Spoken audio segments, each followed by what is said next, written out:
After spending 3.5 years, the last 3.5 years as the United States ambassador to Spain, a great deal of my time and attention is paid to work that will support the economic recovery back in the United States and also support economic recovery here in Spain. The fact of the matter is the world has become more interdependent, and as both the United States and Spain have faced the worst economic and financial crisis of our generation, it's been very important to use our foreign policy in ways that encourage trade and investment between our countries for the purpose of putting people back to work and for the purpose of getting both of our economies recovering again. The United States cannot exercise its global leadership that is expected of us without a strong economy back home and without strong partners to work with us on the great global issues that we face. We cannot make the world a more stable and prosperous place. So it's important to us not only that our economy recover, but also that the economies of our partners and our allies, and certainly the economies of Europe, of Spain and of Europe generally, begin to pull themselves out of their economic difficulties.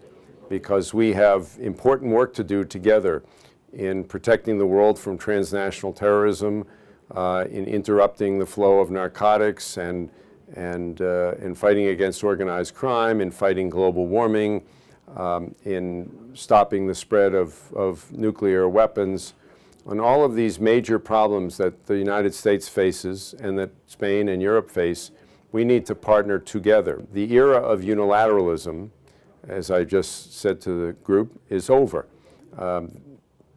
President Obama has said the problems of the world are too big to be solved by America alone, but no big problem can be solved without America. In order to meet today's challenges of the 21st century, the United States and Europe have to work together based upon our common interests and our common values. The United States has no more important partner than Europe, and Spain, as the fourth largest economy and 12% of Europe's GDP, is a critical element in that equation. And so we work very closely with the government of Spain on both these global challenges, these challenges to global security, but in order to be able to do that work, we also have to get our economic houses in order.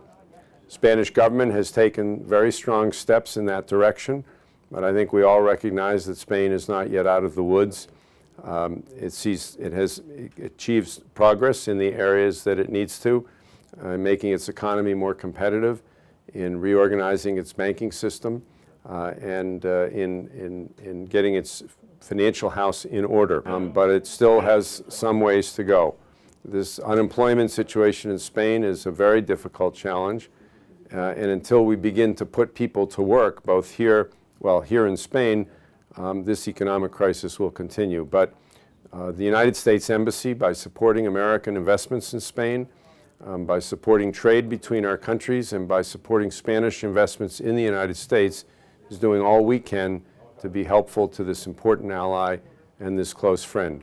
Going forward, probably the most important engagement between the United States and Europe will be the negotiations, which we hope will start this summer, around a transatlantic trade and investment partnership, which certainly, if we can bring these negotiations to a successful conclusion, will help the economy of Spain.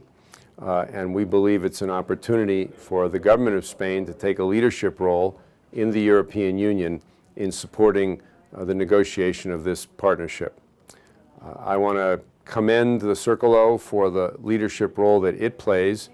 I'm familiar with the work it's done in working with the government to implement economic policies that will support entrepreneurs and that will support the growth of business, which ultimately is the key to successful economic recovery. So I thank the Circle O, Monica Oriol, my friend, for the invitation to speak today. Thank you.